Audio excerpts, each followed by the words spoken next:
Mr. Carlson, they want you on stage, sir. Roger Carlson looked up from his reflection in the mirror and turned to look at the young woman in the doorway. How do I look? He asked, smiling hugely as he fixed her with his regard. She flushed a little. You look great, Mr. Carlson. I was hoping I could get an autograph, if it's not too much to ask. The young woman looked flushed as she held out the paper. Roger grinned as he took it, scrolling his name across the front before handing it back to her. She took it shyly, sliding a lock of brown hair behind her ear. Another fan, of course, but Roger was used to them by now. He'd been signing autographs for the last 10 years, but this was the first one that he had actually earned. No more raunchy Roger, or audience of drunken frat boys. He was done with that now. All of that was behind him. Maybe now he could bask in the light of honest fans who weren't just here for the juvenile humor. Maybe now he could do some serious work, something they would take seriously. So, what'd you think of the movie? Oh, it was okay. I've been a fan of you for a while, though. I used to love your stand-up. That took him back a little. The general consensus from female viewers had always been pretty negative. Raunchy Roger had been beloved by stoners and drunks, and his humor had followed suit pretty well. The character had been great when he'd been doing stand-up, and it had followed him through the last 7 years as the studio he worked for pumped out dumb movie after dumb movie. Raunchy Roger Goes to College, Raunchy Roger Private Eye, Raunchy Roger and the Booby Trap, on and on and on. He wasn't used to girls telling him they liked his work. She looked like she wanted to say more, but at that moment the band picked up and she flushed, looking a little flustered. I think they're playing you on. Knock 'em dead, she said. Roger gave her a wink and walked towards the stage. The crowd erupted into applause as he came out, and Roger basked in the warm regard as he walked towards the couch. The manager had been adamant about him doing this talk show circuit. Guy David was his first stop, and if he made a good impression here, he could keep making the rounds and pumping his new movie. This was no Raunchy Roger flick either. He had starred in a serious movie for once, and he needed it to do well. He desperately needed to move out from under the shadow of Raunchy Roger. Guy came out to shake his hand, and as he sat, he heard a chorus of male voices yelling, "Raunchy Roger!" from the back row. He gave them a polite wave and turned his attention to Guy. Here on my couch tonight, we have a real legend in the world of comedy. Raunchy Roger himself, Roger Carlson, everybody. The applause were twinged with some boos this time, but Roger felt it was the same level of appreciation as before. Thanks, Guy. It's a pleasure to be here.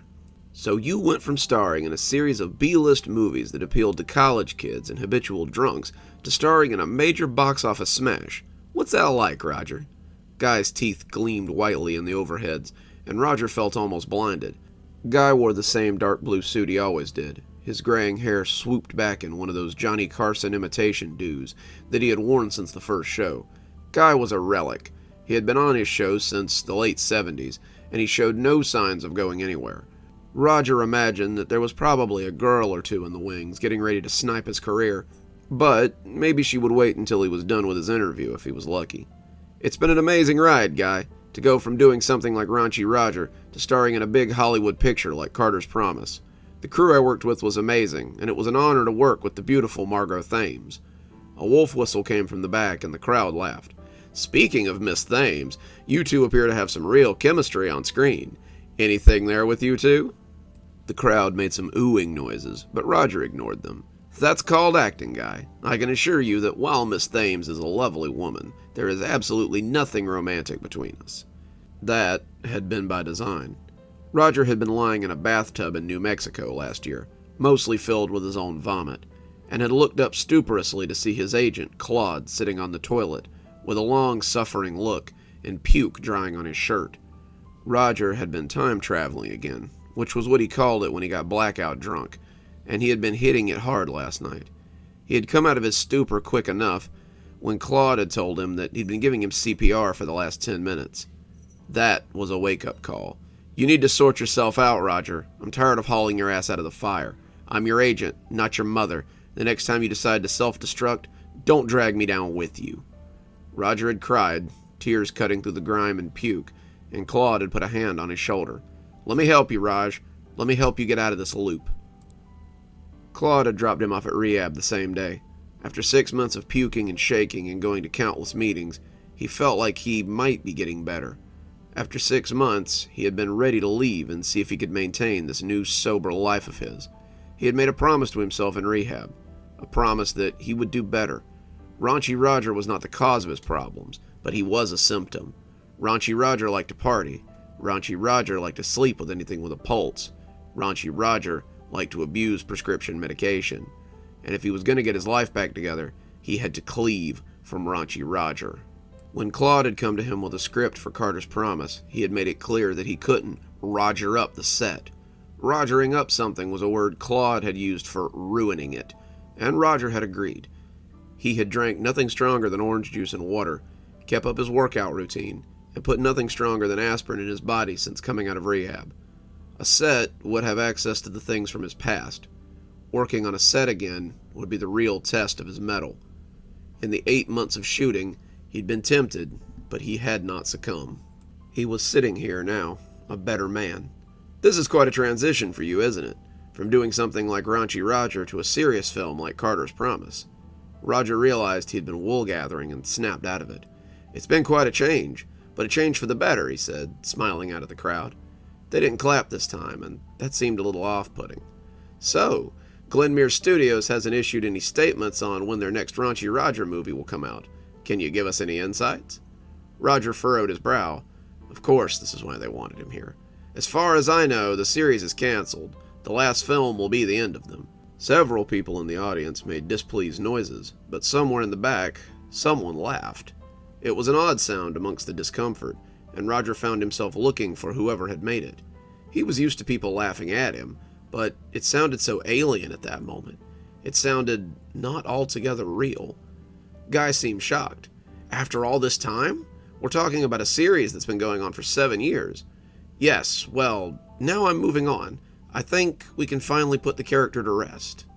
In the low rumbles from the crowd, he heard that laughter again. It was subtle, maybe 1 or 2 people, but it rankled him. He searched again for the source, but couldn't see anything. The house lights were always down when someone was on stage, and it made a murky soup out of the audience. The lights in his eyes didn't help matters either, and he found himself squinting against them. Well, out of respect for the recently deceased, maybe you can give us some classic Raunchy Roger lines? Guy asked, looking at the audience who began to clap like a bunch of sheep. Roger felt like screaming. Claude had told him this interview was all about the new movie, not his past. He didn't even want to think back on those drunken days when Roger had ruled his life, but it seemed to be all anyone wanted. The crowd was actually laughing now, cheering and egging him on, but the grating laughter still lingered amongst them. It was like an ice pick against his temple, that mechanical laughter that skittered through the crowd too fast to be discovered. They quieted down when he didn't laugh along with them, or stand up to oblige. I don't think so, Guy. I'm here to talk about Carter's Promise, not to rehash old material. He tried to ignore that grating chuckle, but it was becoming harder and harder to keep his cool. Oh, come on, just a few bits. What about the priest and the communion wine? I know that always makes me chuckle. How about it, folks? They applauded, but Roger barely heard them. All he could hear were the snickers, the chuckles, those mean little titters from the lips of fools. Look, I appreciate how many of you are fans of Raunchy Roger, but that's not me anymore. That's a part of my life I'm trying to put behind myself. I just want to forget about it and move on to more important things. A chuckle rumbled up from the audience, not altogether the artificial laughter he'd been hearing, and Roger felt his temper flare. I told the studio I wasn't going to do it anymore, okay? I'm a real actor now, he shouted. The back of the house bubbled with canned laughter, and Roger thought he saw people standing up in the back row. Were they smiling? They moved up to the next row, blackness swirling in that tepid sea of shadows that threatened to take in the next row of people. The scowling faces in front of them seemed to melt into smiles, their sudden laughter joining the rising din from the back of the house. They were laughing. They were laughing at him. Roger had been laughed at all of his life, but this was the first time it truly made him furious. I'm glad I did it too. I killed Raunchy Roger. He was made of the worst, darkest parts of me, and I'm glad he's dead, Roger shouted at the crowd, rising up from the couch and stalking towards them. He balled up his fists. They couldn't come and hear about his new project. They all had to pick the meat off the carcass of his old work. They wanted to hear the joke about the lesbian sisters, the nun who moonlighted as a dominatrix, the menacing priest he had barely escaped in his youth. and all those Raunchy Roger classics that had transcended his stand-up and made it onto screen. Roger, you maybe should calm down a little. I'm not doing it anymore. Do you hear me? I'm not dancing for your amusement. Raunchy Roger was a misogynistic prick, a cancer that had to be removed. I'm a better person now. The crowd erupted into a flurry of canned laughter. They were really laughing at him now. They were mocking his suffering. They were mocking his journey. He had escaped a life that meant to kill him, and these assholes were mocking him. They didn't have the slightest idea what it was like to live under the shadow of Raunchy Roger. They didn't have a clue what it felt like to step out from under that weight. I'm a real actor, he screamed, not some clown that struts about to make you laugh at his antics. I moved on. Maybe you should move on too. But the closer he got to the crowd, the more he noticed them change. The blackness tore through them like a disease, and what had begun in the back was now rioting through the middle and working its way to the stage. The crowd, buried in that hazy blackness, grinned at him with two wide smiles and two white teeth. They leered at him, jumping seats and coming forward in a horror movie shuffle of propelled bodies. Roger backed away a step, almost tripping on the rug that stretched over the stage. He could hear the canned laughter ripping through the whole studio, and one of the band members began to chortle even as Roger backed away. The chortler fell over suddenly, his drum set falling with him, and he convulsed as the laughter was ripped from him and became the same mirthless screech that ran through the crowd. Guy began to giggle behind his desk, the laughter bubbling up painfully as Roger turned to run. The tide of laughter oozed behind him, and he ran for the exit door as fast as he could. He bumped into the pretty receptionist who had wished him luck, already doubling over as her skin began to mottle and run, and Roger felt fear move his feet as he charged for the door. He hit it like a fullback, but bounced off as the door refused to open. He slammed into them again and again, but they wouldn't budge. He turned, running down the hall for the side door, but the laughter was already coming up that way too. He was trapped. He had nowhere to go. He had to get out of here, and he saw the broom closet and dived inside. He sat amongst the mops and cleaning implements, his back against the wall, with a mop handle stuck under the door to keep it shut. Outside, he could hear things moving, hear their laughter as they got closer and closer. He dug his phone out and tried 911. He had to get some help. Someone would surely come to help him. The number rang, and after 12 rings, Roger hung up. He called the police, called the fire department, and finally called his manager, Claude. Claude picked up on the third ring. Roger, what's wrong? You're supposed to be on stage. Claude, something's going on in the studio. People are trying to attack me. I need help. He trailed off. What did he need? You?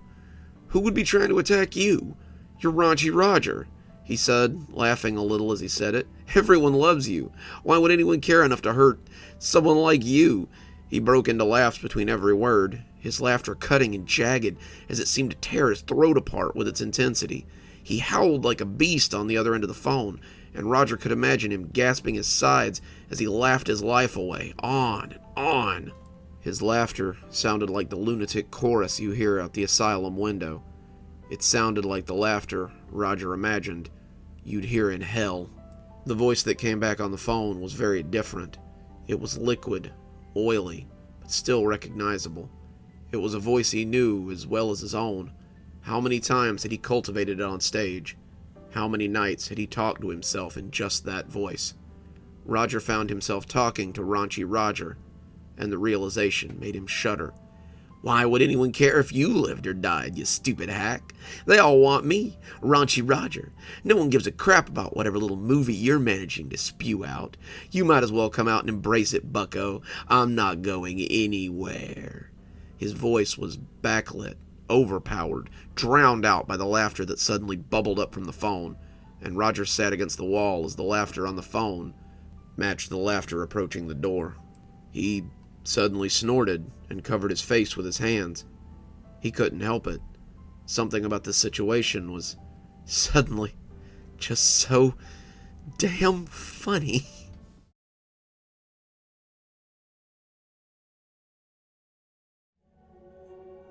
Trick or treat! Anne smiled down at the trio of kids on her front porch, dropping a fistful of candy into each of their waiting bags.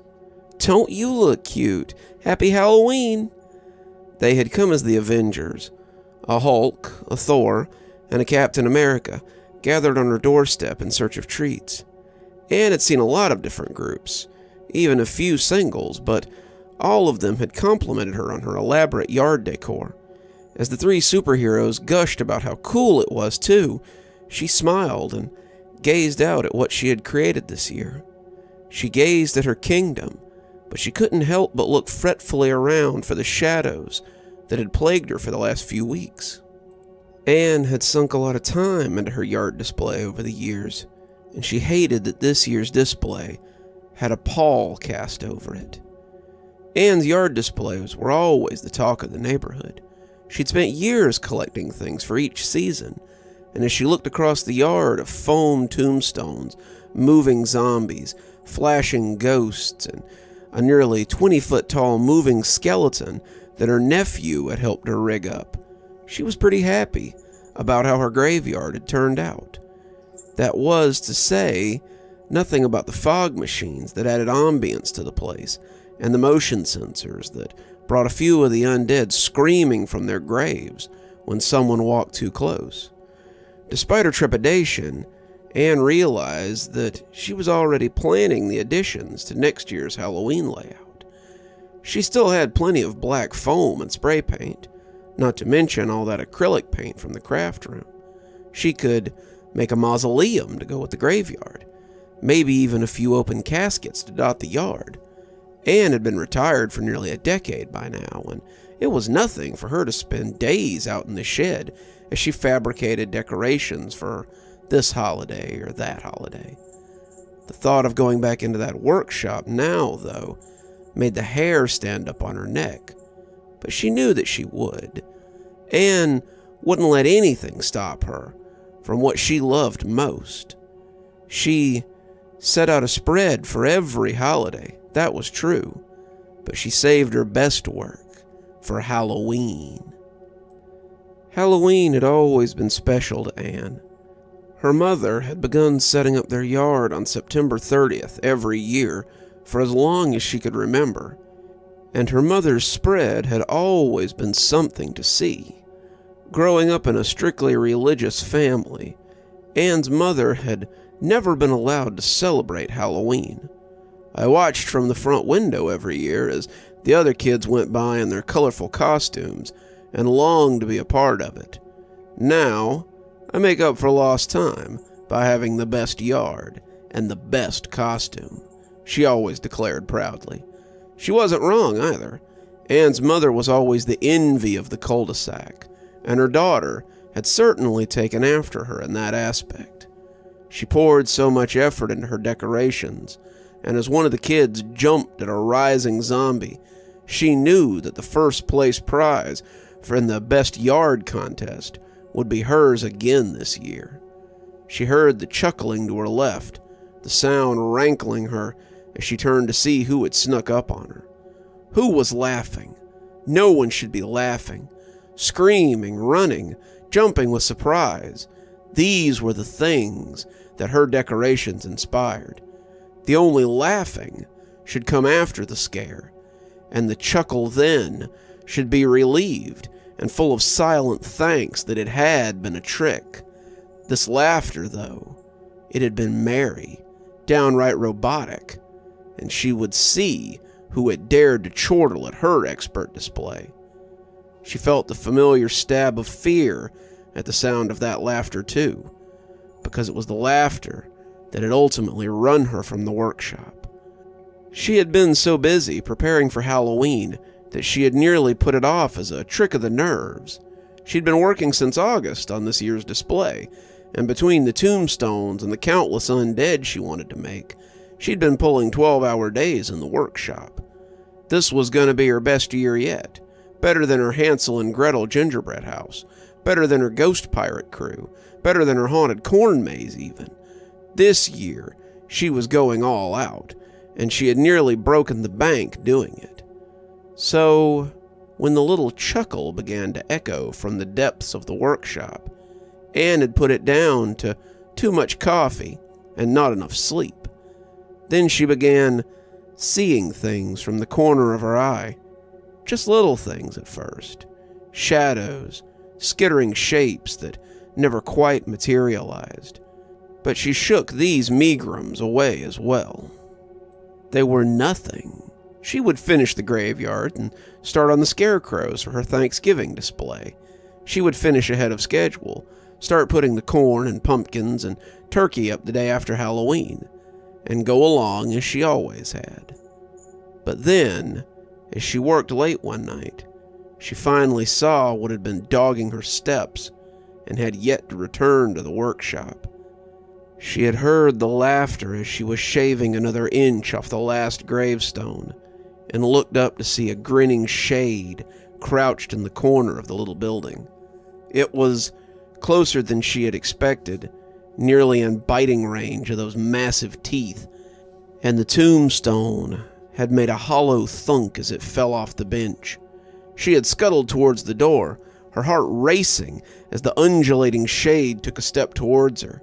It loosed that canned laughter again, its mouth opening like a snake's mouth as the shadow split like oil, and she had slammed the door shut behind her, locking it with the key as she ran for home. She had finished up the last tombstone in the kitchen, and had been thankful that all the zombies were stacked on the back porch. Now, however, there was no door to slam, no lock to run, and it was just her and the intruder that was hunched on her porch railing. Standing on the rail, watching her from beneath a tatty, yellowing bedsheet, was a little ghost. The kid couldn't be more than 7 or 8. He was so small, but as it looked at her, the wind pushing the hem of the sheet a little, Anne felt a shudder run through her.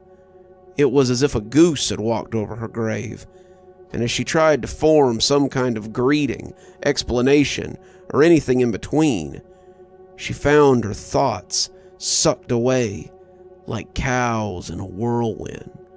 "Wow, Miss Anne, your graveyard looks amazing!" Anne cut her eyes back to the front and saw Debbie Garrison walking her too big Toto up the walkway as the hem of her Dorothy costume bounced merrily.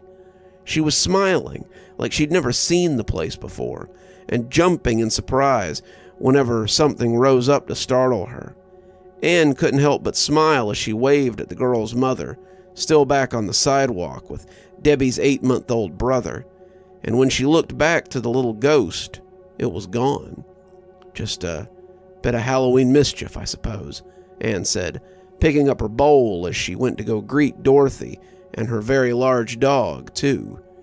The Garrison's black lab was all wagging tail and lolling tongue, and Debbie was giggling madly as the big lug pulled her towards the porch for pets. Anne obliged, scratching him behind the ears as he liked to have, and tossing him a popcorn ball as she filled the little girl's bag with treats. Debbie lived at the end of the cul-de-sac, and when it came time to sell chocolates or magazines or just somewhere to sit and gawk at the pretty decorations, Debbie seemed to always come here first.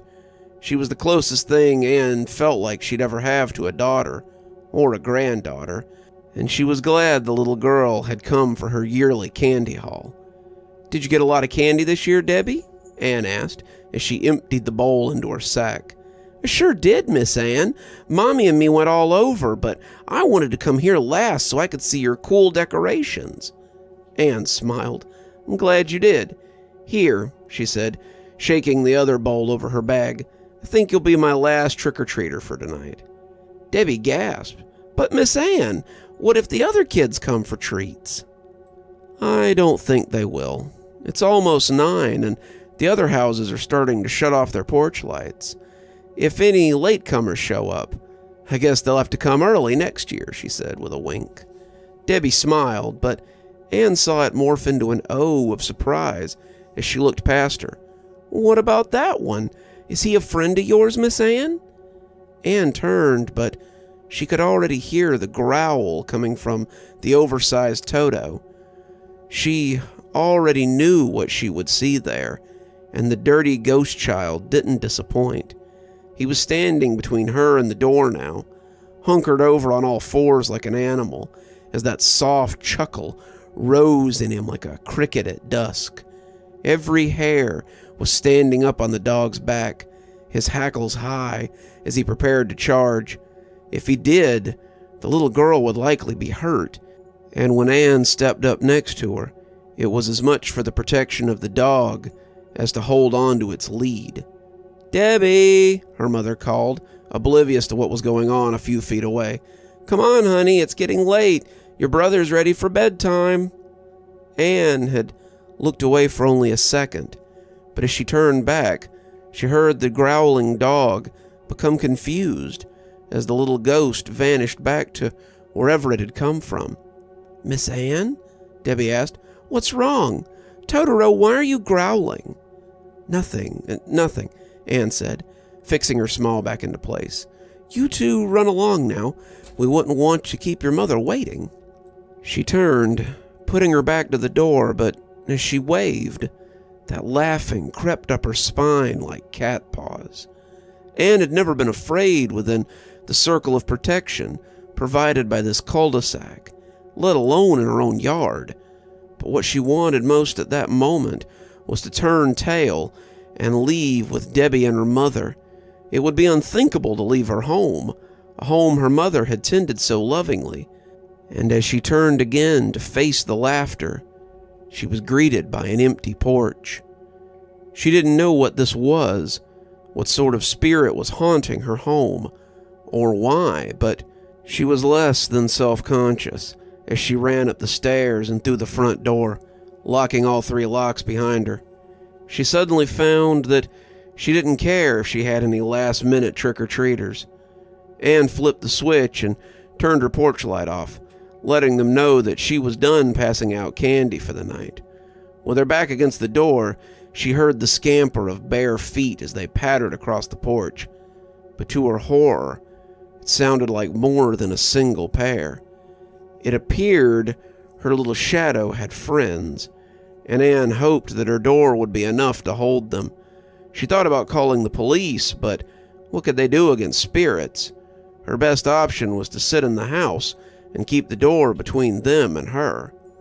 Outside, she could hear something setting off the motion detectors, the hollow sound of zombies groaning as they popped up, and reached over shakily to the extension cord by the door. That was easily fixed. She'd unplug it. Then they couldn't set off anything. She could sit in here, safe and sound, and they could just scamper around out there till they got enough of it. If they were spirits, then they couldn't just come in without an invitation. They'd be gone by first light, and that was how ghosts worked, right? When the sun rose and Halloween was over, they could go back to their world and leave her alone. When something crashed in the yard, however, Anne realized that she might have underestimated them. She peeked out her window and saw that the huge skeleton she had set up had fallen over, and her yard was now a shamble of broken gravestones and splintered wooden zombies. The skeleton had been heavy, but she hadn't realized it was that heavy. Her hand was on the knob, ready to go out and defend her precious decorations, but she froze there as she thought better of it. She couldn't do anything to them, not really, and she could always make more decorations. It hurt to lose them, some of them having been with her for years, but she was more afraid of the shades than she was mad about the destruction. When the chuckling came right up to the door again, she backed away as if the wood might bite her. "Come out! Come out! We need your skill." The voice was thin, whispery, like mice feet on wax paper, but even within the words, she could hear that canned laughter. The sound of it made her skin crawl. "I won't," she said, her words choked with sobs. "I won't come out. You can't make me. Just leave me alone." She hadn't been this scared since she was a child, and the realization made it even worse. The laughter was like something out of a mental health ward. It was like the laughter that bubbles from the depths of hell.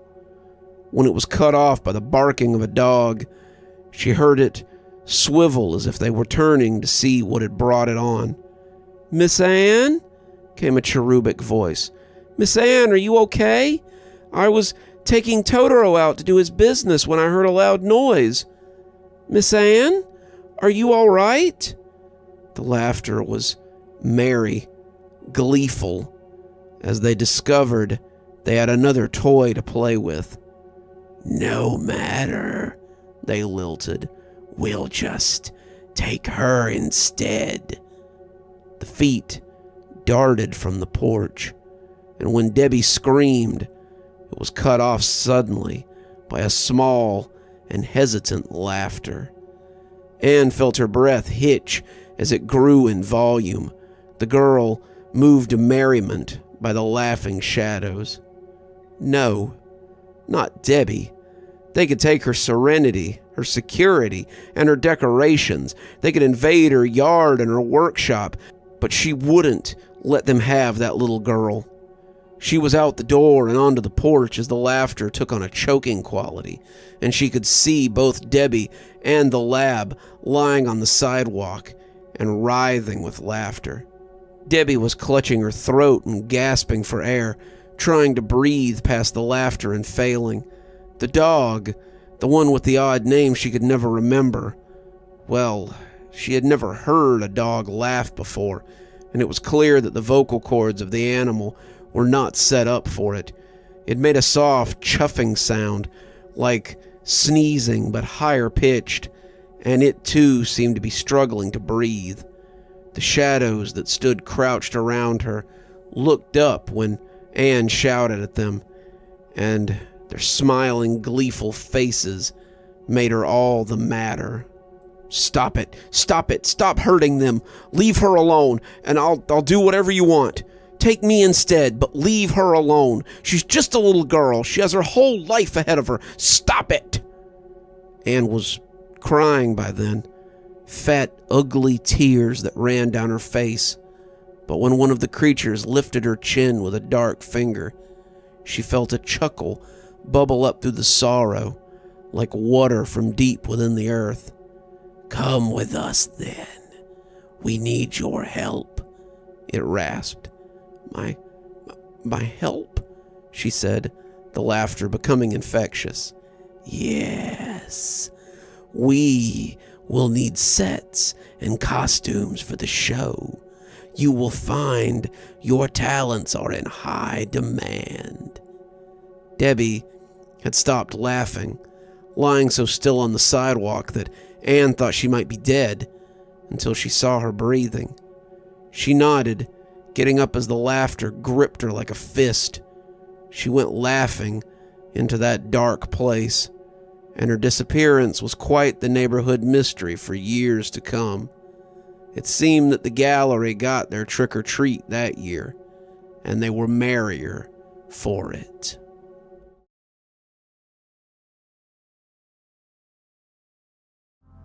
Faith sat at the keyboard and prepared to create. The document cursor blinked cheerfully at her as she waited for her muse to inspire her, as it had before. She had written 3 best-selling novels and 1 turd sandwich that she was still trying to swallow. Her ill-chosen break into the world of adult romance, 7 Sons, had bombed about as hard as a book could. But it was time for Faith to get back on that horse and try again. After a year of producing nothing but bad traffic for every book reviewer who read 7 Sons, her bank account was starting to dwindle, and it was time to mount that horse or put him in the barn forever. The whirring of the blades let her know they were close behind her. It had been a 1 in a million chance, a chance at freedom or a chance at death, and Cadence had beaten the odds, it seems. She should feel lucky. Most people in Fairest only looked at their tickets every week and felt like losers. Cadence was the lucky lotto winner, but not of a prize that anyone wanted. Cadence had won the right to be killed by her friends and neighbors. Cadence had won the right to... A spidery laugh crept from behind her as her fingers froze on the keys. She looked around the office, trying to see where the source of the laughter had come from. Was the TV on? The laughter hadn't sounded normal. It had sounded mechanical. She wondered if maybe the TV had come on in the living room or something like that, but put it out of her mind as she went back to writing. The laughter had rankled her. She'd spent far too long being laughed at. Seven Sons should have been a hit. The formula was there, the chemistry was there, and with her name on it, it should have sold just as well as the other three books. It was the story of a noble woman stranded on a desert planet with a series of suns rising one behind the other. The planet was barren, a wasteland, owned by a despot and his army of mercenaries. The woman's only chance for survival was to take sanctuary with the native Barsonans, who opposed the Baron. She falls in love with Fabian, a desert guide who leads her to their king, and their love blossoms in the shadow of war. It should have been a hit, a romance sci-fi masterpiece. It had bombed almost before she'd even released it. Cadence looked at her mother, that pillar of strength in a world of perpetual disappointment. Her father and brother were still for once, their forks stalling in their rooting through the contents of their TV trays. They looked at her now with something other than their usual indifference. They looked at her now like a pack of wild dogs looking at a bowl of steak.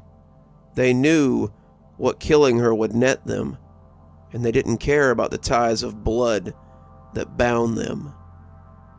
Failure, came a gentle chuckle in her left ear. Cadence shuddered and twisted violently in her chair. She looked around the room furtively, trying to find the source of the voice. It had to be the TV or something. There was no one else in the apartment but her. It was early evening, the shadows gathering outside her window, making her think that dusk would settle soon.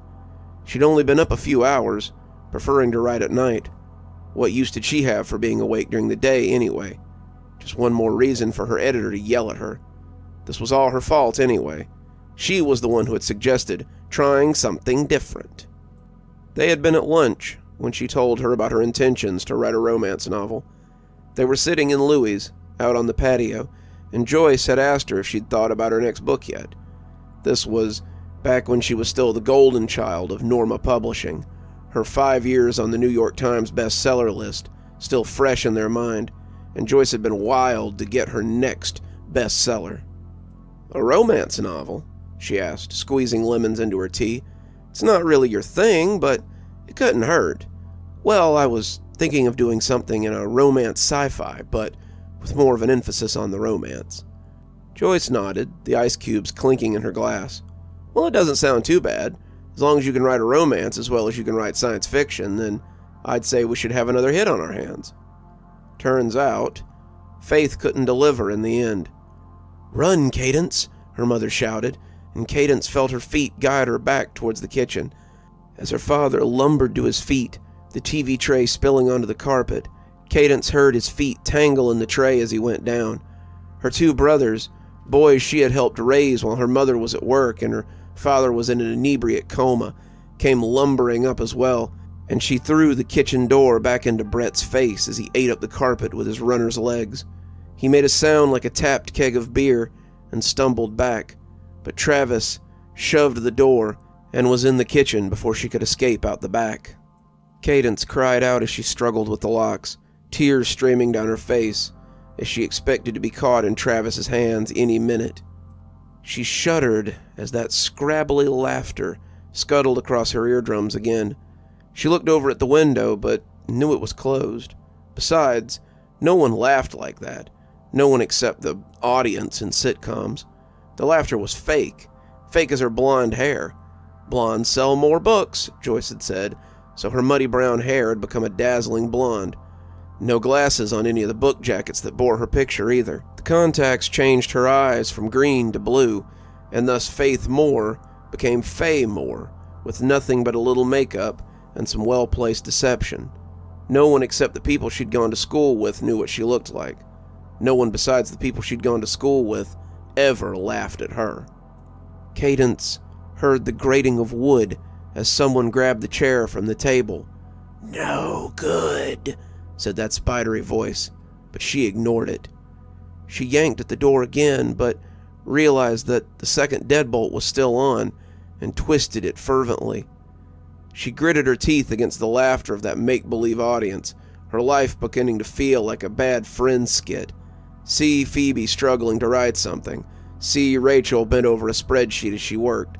Watch them suffer, watch them toil, and listen to the audience lap it up. That was comedy, right? Watching somebody else struggle, while you sat back and watched. She heard the heavy thunk of the wood, and believed that she must go unconscious at any minute. He would brain her with that chair, had probably already brained her with the chair, and she was just lying on the floor as her head went right on believing she was conscious.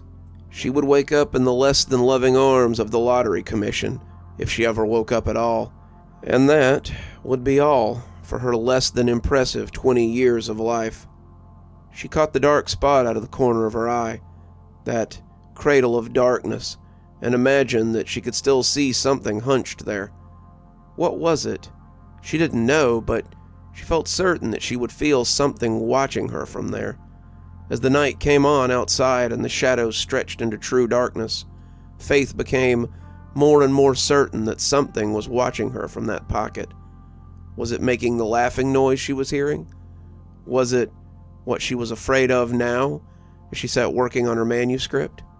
As scared as she was, her well-trained fingers kept right on tapping away, too locked in their own monotony to stop now.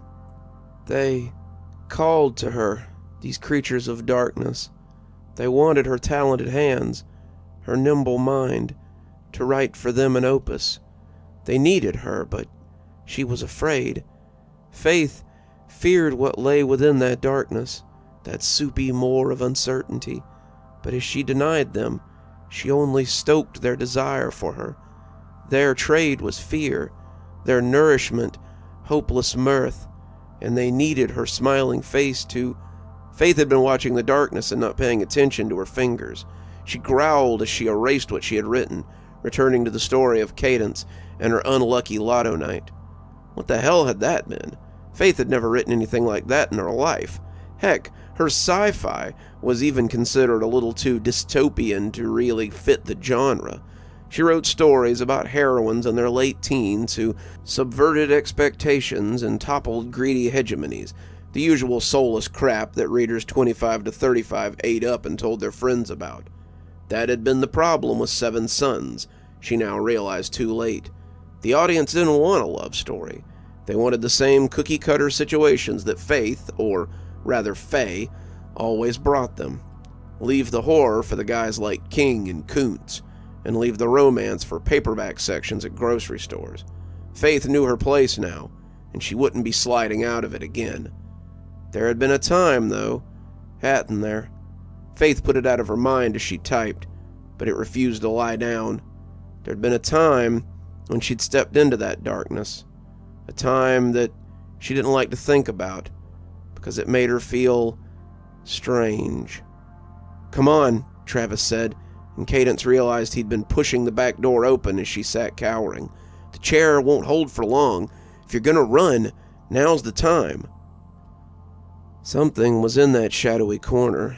Faith just knew it. From the corner of her eye, she could almost see it grinning at her. She could feel something like tiny prickles slinking up her back. The thought of someone being in here made her feel very vulnerable. In the 10 years she'd lived alone, she had never felt so isolated, and as she reached shakily for her cup of pens, she made sure that her hands continued typing so as to keep up appearances. Cadence just gaped at him, thankful in a way that she couldn't begin to put to words. Clearly it hadn't all been for nothing. Brett had fallen into the same trap her father had, but Travis, there was still some of the sweet boy that had always been there. She didn't thank him, didn't really feel capable of words, but she loped off like a startled deer, moving into the night as she made her escape. The cup went flying, and as it crashed into the corner, Faith made her own escape. She dashed for the door, her hands closing around the knob as her other hand flipped on the lights. She was hoping to blind them after startling them with the cup, but as the lights came on, Faith saw that there was no one to startle. Except for the small arrangement of scattered pins, there was nothing there. She stared at the spot for a few seconds before bursting into laughter of her own. She was such an idiot. Faith had gotten spooked for some reason and let her imagination get the better of her. She took a few steps towards the corner, meaning to pick up the pins, but as she bent to grab the slightly dented mesh cup, she heard a different sort of mechanical laughter as it suddenly snickered from the living room. Faith stood up slowly as she looked at the wall like she might be able to see through it. Faith walked slowly towards the door, hands shaking as she took the knob, her fear back in force. The hallway beyond was dark, but Faith could see the soft light of her flat screen lighting the living room with an eerie glow. She put her back to the wall, slowly creeping up the hall as she tried to stop her teeth from clattering together. She could hear the banter between two familiar characters, and Faith believed that the TV might be playing an episode of How I Met Your Mother. Faith could see her cream-colored sectional as she came closer and saw the remote sitting in between two cushions, right where she had left it. She reached around the corner, feeling for the switch, and as it came on, she leapt around, preparing to catch whoever had turned the TV on. The living room and the kitchen were clean, the chain and the bolt still engaged on her front door, and the house was empty, other than her. Faith pursed her lips, walking over to the couch and picking up the remote as she switched the TV off. She had cut Ted off in the middle of his complaint, but it hardly mattered. Faith had seen this episode loads of times. She hardly needed to see it again. Faith had watched a lot of TV in the past year, her mind too flustered to think about much. She had stayed on her couch as she tried to ignore the reviews online for Seven Sons, not wanting to see all the hate they had spilled there. The book had been a total flop. People had bought the book thinking it was more of her dystopian works and were not impressed by a love story. They said that Lady Stasian was a paper heroine with no real use other than to give male characters something to chase, and they found Fabian to be too familiar to any number of other characters. They compared the book to Dune or Star Wars or any number of other books, and not in a positive way. The reviews were cutting, often snide, and they just seemed to be used as an excuse to make fun of Faith. How could a writer so talented put something like this out? How could she read over this and think it was a good story? The characters were two-dimensional and sort of ruined the vibe of her book once I realized that it was not even her first offense. Someone at Norma Publishing was asleep at the wheel when they thought this thing was finished. Faith had started out trying to defend her work, but after a while, she just stopped going online to check.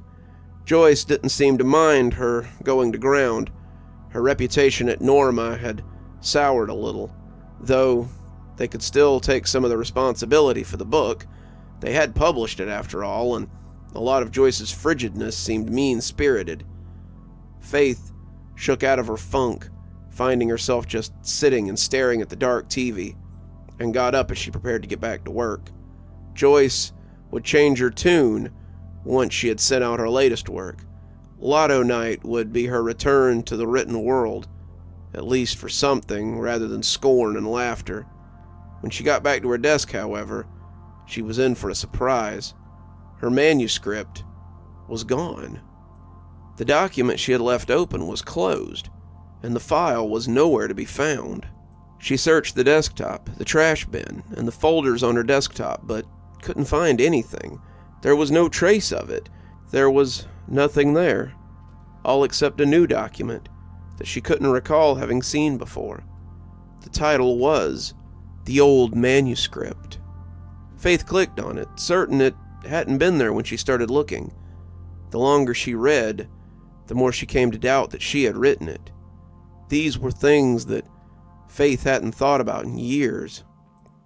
A girl once befriended a shadow. Her sisters were afraid of the strange shadow that often scuttled across their room, but the girl was taken with it. She thought the shadows were funny, them and their big smiles, She would stay up sometimes and watch them as they played, giggling at them as they scuttled across the ceiling and walls. Even at such a young age, she began to create stories about her shadow friends. She created a place for them to go during the daytime, things for them to do while they waited for night, and adventures for them to undertake as the sun shone down. She whispered the stories at night to the shadows, and they were enraptured by them. No one had ever talked to them before. Most people were just afraid. The shadows loved her stories so much that they let her peek into their strange world, showing her their world in her dreams. The lands of Strange were much different than she had imagined, and the girl began to write about the places she saw there. The shadows were making something, assembling people that the girl didn't know, and the more she saw, the more she wrote. The adventures of her shadows became less friendly, less childish, but more accurate. She became their chronicler, and the more she wrote, the darker she felt. Gone was the happy little girl, and in her place, she became a quiet child. Her parents didn't understand her new job, so they sealed it away. The lady made her forget in her slow, powerful words, and the girl forgot her shadows. They sealed her words away, not quite daring to destroy them. But though forgotten, the shadows were never gone. When her family died suddenly in the night, the girl was the only survivor. They laughed and laughed at the shadows' antics, but the girl could only watch in horror. She went away then, the lady making her forget again before the memories could hurt her too badly. The shadows, however, the shadows remembered, and bided their time. It grew darker as she read through the story. The more she read, the more she remembered, and Faith could feel the tears spilling from her eyes. How had she forgotten? How was it even possible to have forgotten? Her Aunt Terry had taken her after the incident, the police calling it a gas leak, and taken her to Dr. Winters one last time. The woman had made her forget, taken away the real memories like she had before, and now it was like a magic picture you couldn't unsee. She remembered now. She remembered being woken up by her sisters screaming as the shadows scrambled across every surface of their room. She remembered her parents bursting into the room just as her sisters began to chuckle. She remembered her father getting angry, thinking this was all a joke, but then beginning to chuckle himself. They laughed and laughed as she sat there in horror, the smiling shadows filling the room with midnight, until she blacked out. She woke up on the back porch as an officer shook her awake. She had dreamed of them sometimes, but Dr. Winter had done her job well, and they were never seen as anything but simple nightmares. She could feel them surrounding her again, see them approaching her from the shadows, but her fear was tempered with something else. She turned in her chair, watching them come closer, and the smile that tried to stretch her face was confused as the tears continued to fall. They came towards her, and Faith scooted back until she realized she was trapped. They had pushed her up against the desk, and now she was stuck in the trap they had created. Despite it all, she felt the desire to laugh creeping up her throat, like the start of a cold after a good night's sleep. As she cringed away, one of them extended a hand to her. Faith saw an ancient box held in it, and she knew what would be inside when she opened it. Still, she was surprised to see the curling edges of her original bunch of stories nestled at the bottom. She took it out, holding it between her shaking hands like an ancient relic from a bygone time. "We need your writing again, Faith," the shadow said, smiling hugely as its voice rasped out oddly.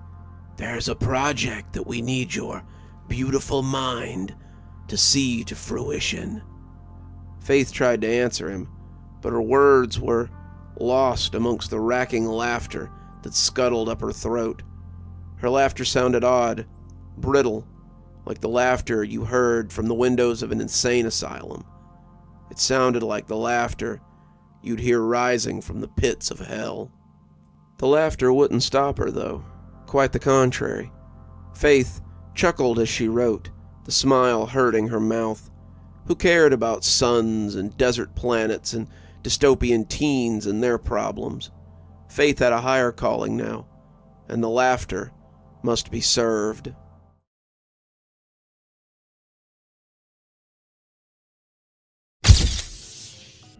Marcus watched as the scarecrow in the $30,000 dress struck another pose.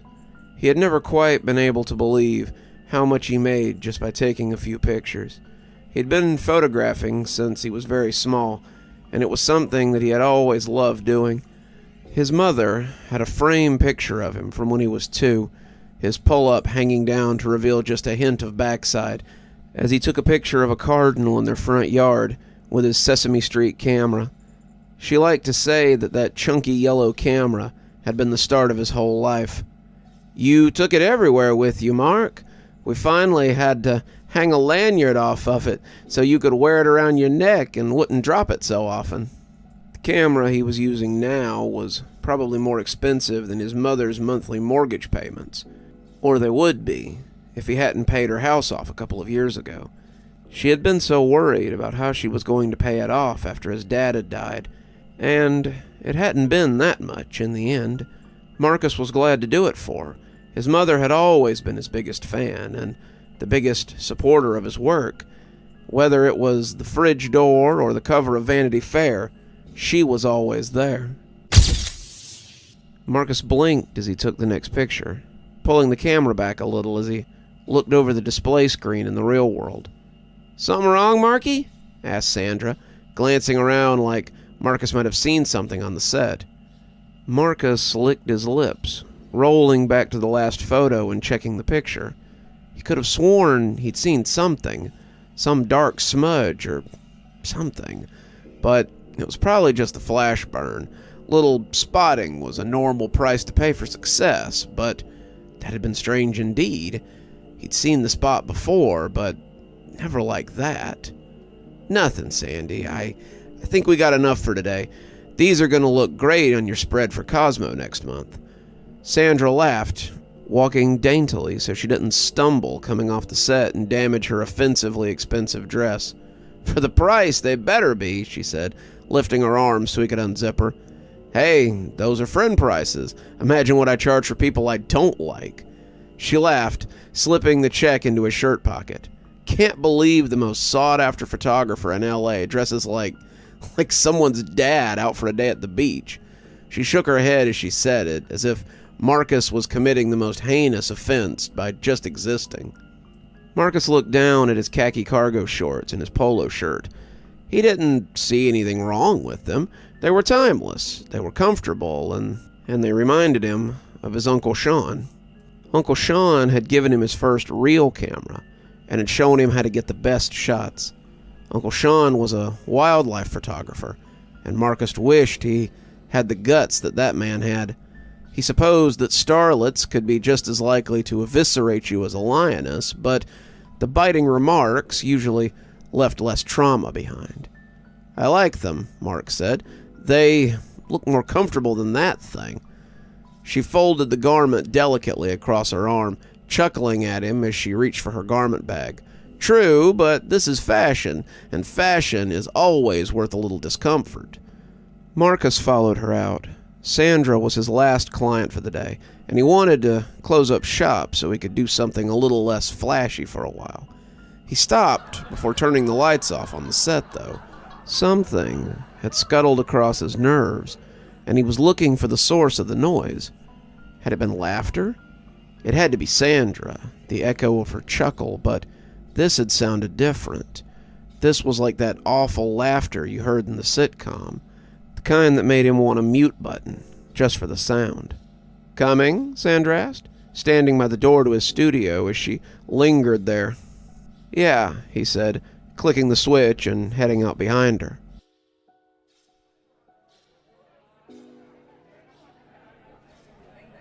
"I don't know how you do it, Mark," Sandra said, as she went through the pictures. "You're the only straight guy I've ever met with an eye for style like this." They were at Rogers, a bar they frequented, though the owner would likely harumph if he heard them call the place a bar. There were no pool tables or jukeboxes at Rogers. It was as far from the honky-tonks that Marcus had grown up drinking in as McDonald's was from Olive Garden. Rogers was a trendy place, a place to be seen and see people. Rogers was a place to get a cosmopolitan with your friends, but the fact that Marcus could drink a draft beer let him know that the owner was no fool. Roger wanted a trendy spot, but he also wanted to make money. Marcus snorted into his beer. "I don't know if I'd call myself straight, per se. I've never really been interested in anyone, or anything but photography." Sandra flapped a hand at him. "Nonsense! What about Bridget? You two dated for nearly 3 years. Marcus shrugged. "We were more friends than anything. Bridget just hated to be alone, and I liked having someone home besides Samson." Sandra tittered a little, and it made his skin crawl. "Did you see who she's engaged to? He's pretty enough, but if brains were black powder, he couldn't blow his nose. They'll make some pretty babies, though, I'm sure." Marcus made a non-committal sound and took a sip from his bottle. Sandra always seemed to want to talk gossip, but Marcus found it a little tiring. He was sure that she and her friends speculated that Marcus had some man or some woman that he didn't talk about, but Marcus had been honest when he said that he'd never been into anything except photography. Oh, there had been crushes when he was younger, but he had tired of intimacy pretty quickly. One didn't become the leading photographer to the stars without a lot of hard work, and his status as a certified bachelor often helped him get a leg up on the competition. Okay, Sandra said, rolling her eyes. "You really are no fun. Guess who happened to be at Sarah Grayson's Easter brunch last week?" "I'm sure you'll tell me," Marcus said, eyes scanning the crowd for potential clients. "Darby Wheeler," she sing-songed, and she grinned when Marcus turned his full attention to her. "The maestro for the Gardenia?" "No, the maestro for the town dump. Yes, the head organizer for the Gardenia." The Gardenia was as far from Rogers as it got. The Gardenia was thought of as a club, but it was so much more. The Gardenia was a nightclub, an art gallery, a concert venue, an impromptu gathering space for the city's richest and most influential, and elements that were so abstract that you couldn't give them a name. Only the best were invited to the Gardenia, and Marcus had been trying to gain an invitation for years. The first page of their clients list could set him up for the rest of his career, and Marcus suspected that Sandra might have his in. Well, as luck would have it, Sarah set me beside him, and we struck up a conversation. Seems he's just fired as personal photographer for some indiscretion. Sandra tapped the side of her nose when she said it, and he's looking to replace him. "Please," Marcus practically begged as he leaned across the table and took her hand. "Please tell me you just happened to have some of my photos I took, your summer Levy spread, or something you could show him." She smiled like an imp with a soul on the line.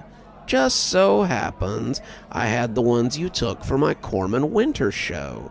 He was very impressed. That really was some of your best work, Marky."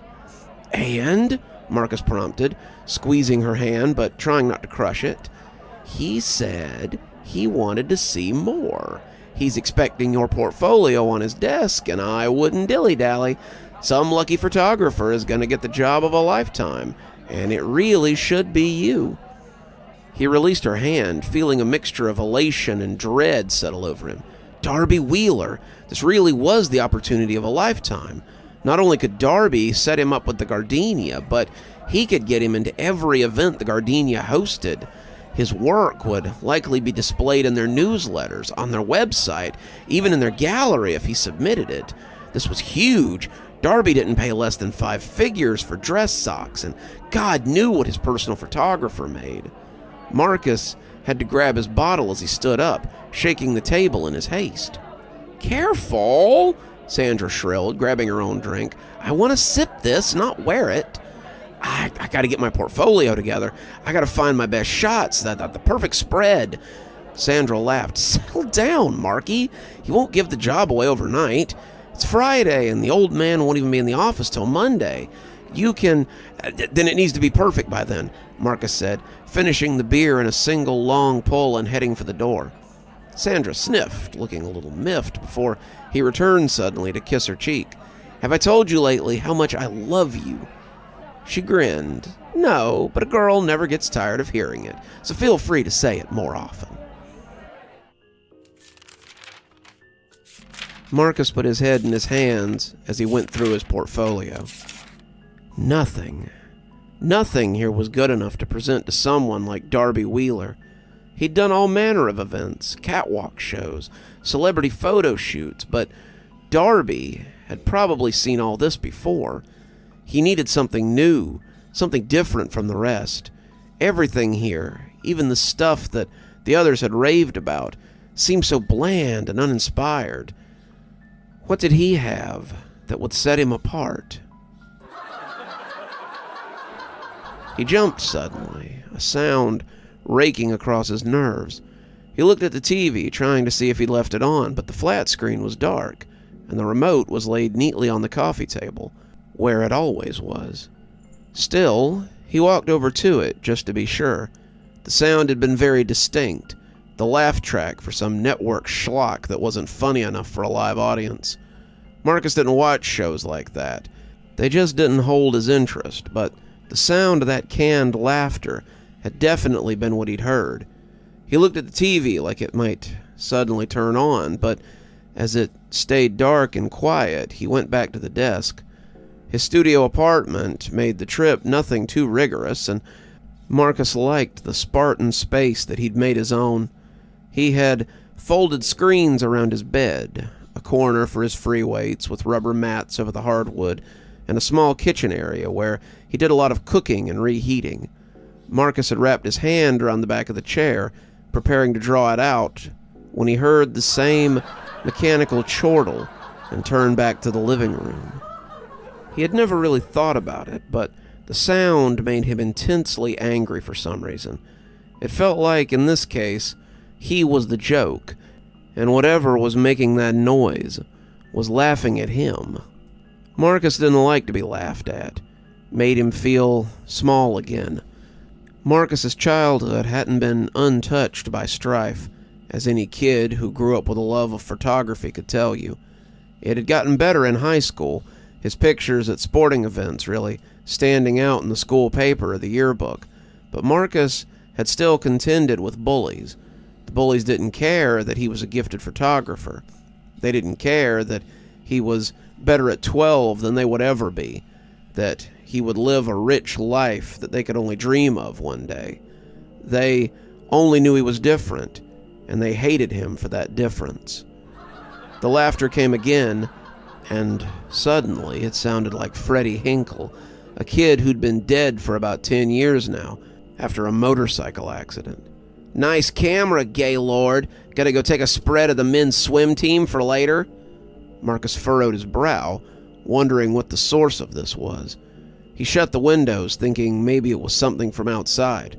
"Ooh, look, guys. Little Marky's gonna go take some pictures of the baseball team. Don't forget the crotch shots." Marcus was breathing heavily, looking around fitfully, feeling like a trapped animal. Where was this coming from? Marcus hadn't thought about this in years. Freddie, Jack, Levi, even Eddie, who had gone to college with him. He hadn't seen any of them in years. No one besides Sandra called him Marky anymore, but it seemed these ghosts, or whatever they were, didn't know that. He didn't know what was going on, but he felt ice rolling down his spine as he looked around his empty apartment. "Let's see what you got on this camera. Probably shots from the elementary school playground." He felt their hands on him, holding him down as they took what was most precious to him. "Flowers, trash. Shit, there isn't anything good on here, man. You're so boring." Marcus gripped the waist of his jeans, knowing it would do no good. "Let's give him something more interesting to look at." Marcus crumbled to the floor, shaking as he tried to push the trauma away. He had lived his whole life trying to distance himself from that scared sophomore boy who had done nothing but hang between the two bigger boys as the third one used something so precious to him to violate him in a way far more intimate than anything he'd ever experienced. They had beaten him afterwards, taking more photos, and left him weeping in the dirt behind the gym for the girls' softball team to stumble across 10 minutes later. Some had laughed, but Marcus thought that a lot of them could tell something terrible had happened here. They had kept the camera when they were done, and when his father had gone to the principal to have it returned, he had forbidden him to talk about the abuse. No sense muddying the waters, Mark. The important thing is the camera, yes? Well, let's get it back then. That was the worst part. Not the bullying, not the photos, not even having his camera taken. The worst part was his father's disbelief.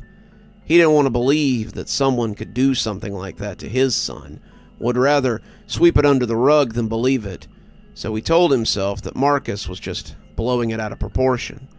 He could defend the victims of sexual assault in the courtroom, but he couldn't believe that his son had been the victim of anything more substantial than some horseplay gone too far. Freddie had come in looking contrite, his father's hand on his shoulder looking like an iron manacle. The camera was fine, a little scratched, but still fine. It appeared that Freddie had realized what he had, and hadn't quite been willing to damage it as he had damaged the owner. He also likely realized what he had done with said camera, because the film had been gone when he handed it back to Mark with a half-hearted sorry. Marcus's father hadn't wanted to say anything in front of the principal, but he had stopped Freddie's dad on the way out and told him how it was going to be. Marcus's father was a defense attorney, a paper pusher, who weighed about 180 pounds soaking wet. Freddie's dad was a steel worker, his bare arms looking like someone had put cigarettes out on them when he was off the clock. But he had gathered the weight of what Marcus's father was telling him, and that iron grip became steel. I trust this is the last time we will need to talk about this. Your son likely has some sort of future before him, and if anyone discovered what he and his friends were doing to Marcus, then it could raise quite a few questions about the sort of man he might become. Marcus's old man had stood tall as a lion that day, and Frankie's father looked like he wanted nothing more than to warm up on Marcus's dad before beating the tar out of his son. Let me assure you, Mr. Grayson, this is the last time your boy will have any trouble with my boy. Marcus saw Frankie wince as the fingers of that hand dug into his collarbone. If it ain't, you call me, and I'll reiterate the talk we're gonna have when we get home. Frankie'd come to school the next day with a shiner and a limp, and he had never been closer to Marcus than to say excuse me on the stairs again. Marcus could still remember the hate that burned in those eyes any time he saw him, but he never approached him again, and soon his friends left Marcus alone too. Marcus opened his eyes, realizing he was on his knees on the hardwood of the apartment. What the hell had that been? A panic attack? A mental meltdown?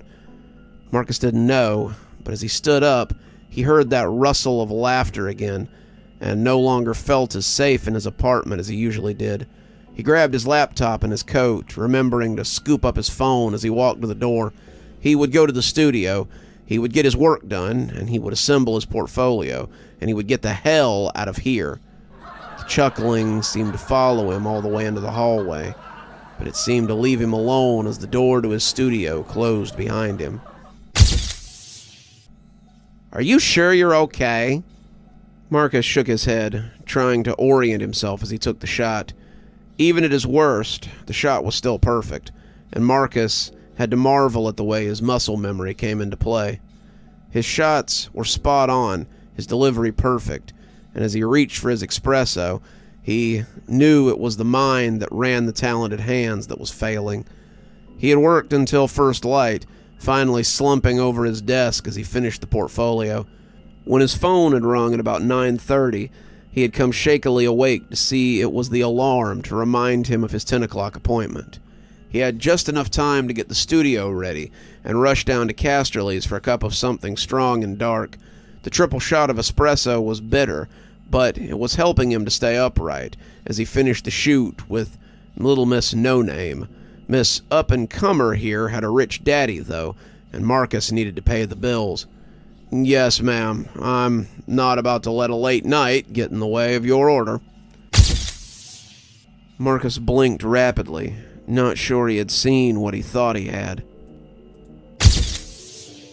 It was something in the far corner, a dark thing that was down on all fours, but as he looked now, it was gone. He jumped. It was closer now. It had been about 15 feet from the wall. 15 feet from little Miss No Name, who was primping in her salmon prom dress. She looked like a knick-knack that someone had freshly polished, a sparkling ornament to mediocrity, but Marcus supposed this was the best she could find for the shoot. Who knew? Maybe she thought it looked fancy.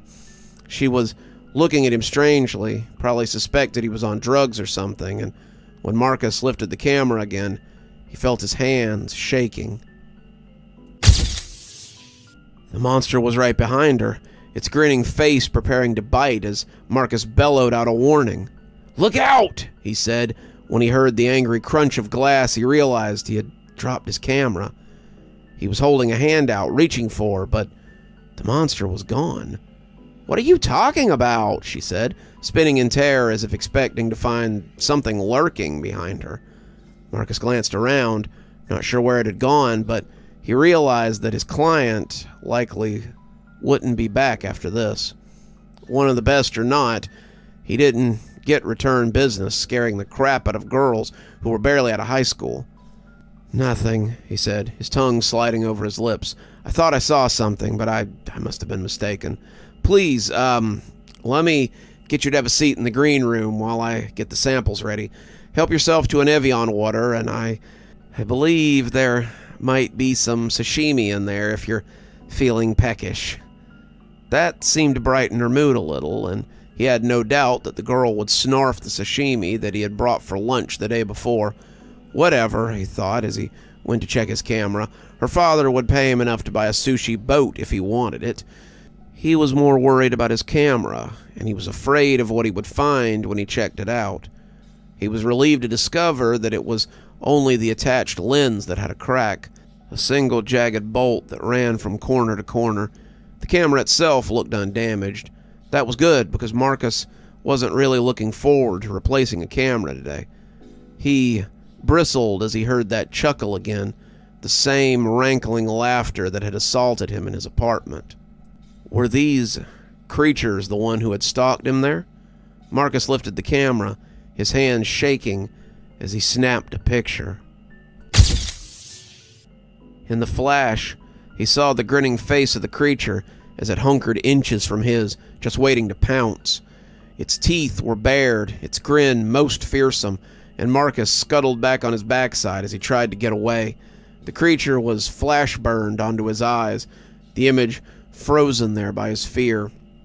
He snapped another, the flash going off like a bomb, and the creature hadn't moved an inch. The problem was, now there were two of them. The second had been crouched on the stage, right behind where the girl had stood moments before. They were both hunched creatures with skin that seemed to pulsate like black water at the bottom of a well. They had no eyes, none that he could see, but their faces appeared mostly taken up by teeth. They had their eyeless heads pointed at him, their teeth gleaming in the flash of the camera, and when he flashed a third time, he felt a scream hang in his throat like a chicken bone. There were more each time he popped the flash. "Excuse me, Mr. Grayson, are you okay?" Marcus turned his head, and he must have looked about as feral as the creatures who had startled him. The man, a suited fellow who looked like he planned his bowel movements ahead of time, stepped back in surprise. He put a hand up as if he might need to defend himself, and Marcus sighed as he fixed himself up a little. "My sincerest apologies, Mr. Foster," he said, getting up as he closed the door to the studio behind him. "I took a bad step and ended up falling down. You'll forgive me for startling you. I'm so embarrassed." Mr. Foster nodded, offering him a hand which Marcus shook, Quite all right. Nothing to be embarrassed about. I'm looking for my daughter. She had an appointment at 10. Yes, of course, Marcus said with a nod. She's in the green room. Please help yourself to an Evian. Mr. Foster nodded, smiling as he headed off to the little room that Marcus kept for clients. Marcus took one more look at the door to the studio, locking it for good measure before heading into his office. It was time to get to work. Absolutely astounding, Mr. Foster said, swiping through the shots of his daughter as she munched happily on tuna and rice. Marcus bowed his head, accepting the compliment as Mr. Foster swiped through the photos. To Marcus, it looked pretty average, but he knew it would look amazing to anyone who didn't do this on a daily basis. The girl had done little more than glance at them, being much more interested in the remains of his lunch and the flat screen that hung in the green room. She was watching TMZ almost loud enough to cover the sound of her smacking, but not quite. Marcus thought she already had the attitude of a starlet, so he supposed she was halfway there. Marcus heard the sound of tearing perforation and looked up to find Mr. Foster holding out a check. "With a little extra," he said covertly, "for the buffet." "Oh, you don't," Marcus said, but the man was pressing the check into his hand with a grin. "It's my pleasure. You do amazing work, young man. Come along, Clarice. Your tennis instructor is waiting for you, and we still have to get you changed." She whined a little on the way out, but Mr. Foster was insistent as he let her out. He thanked Marcus again, the two shaking hands, as he told him that they would definitely be back if she needed more photos for her portfolio. Marcus watched them go, preparing to walk back inside when he saw a strange individual making his way towards the studio.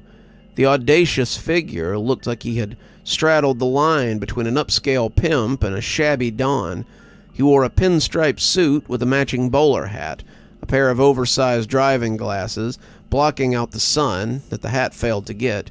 He wore alligator shoes that clashed with his suit badly, and a fur cloak that made him look like some sort of ancient king who was very likely sweltering in the early summer heat.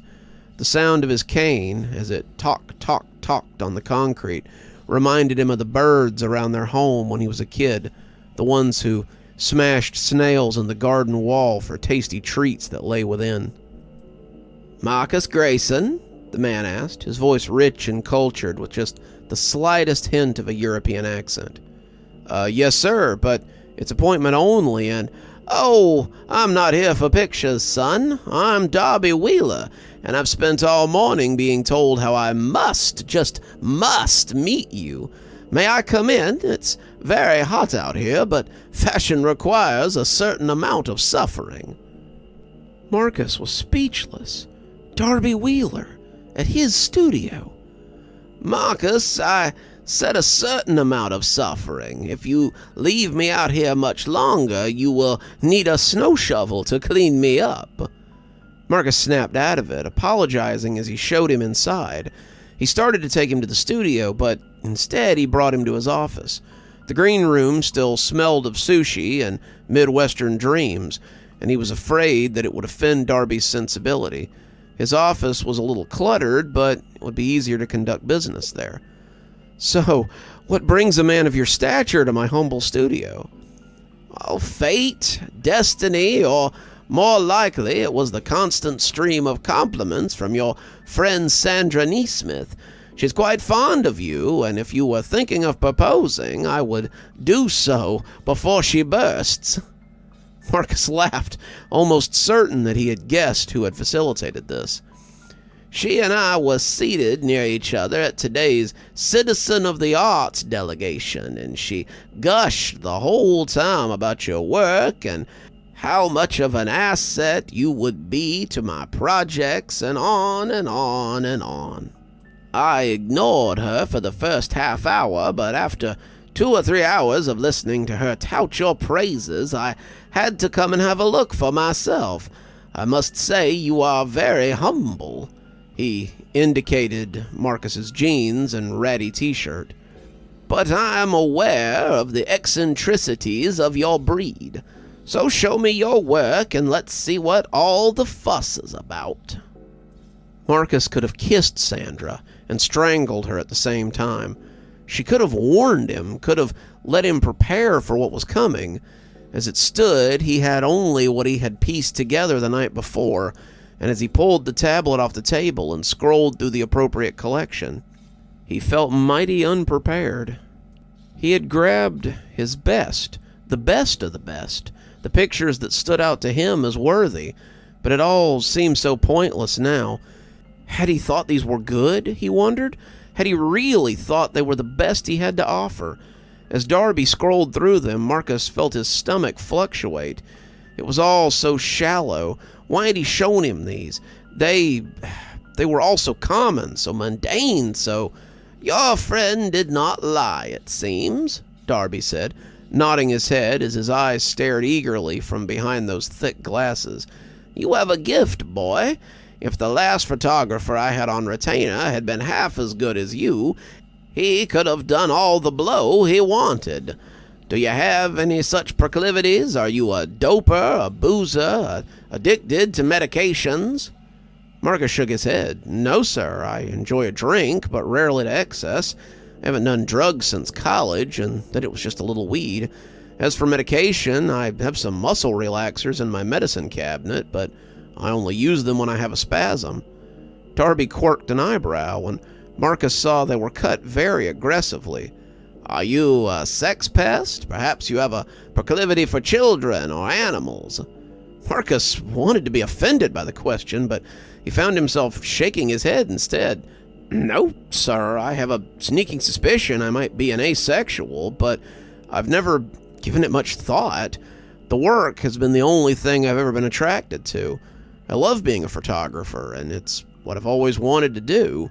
It's the only real skill I ever had, to my father's chagrin, and it's all I ever wanted." Darby was nodding, but he still hadn't put away the eyebrow. "Word of advice, kid. Develop some vices. No one trusts anyone in this scene who hasn't found a skeleton or two in their closet.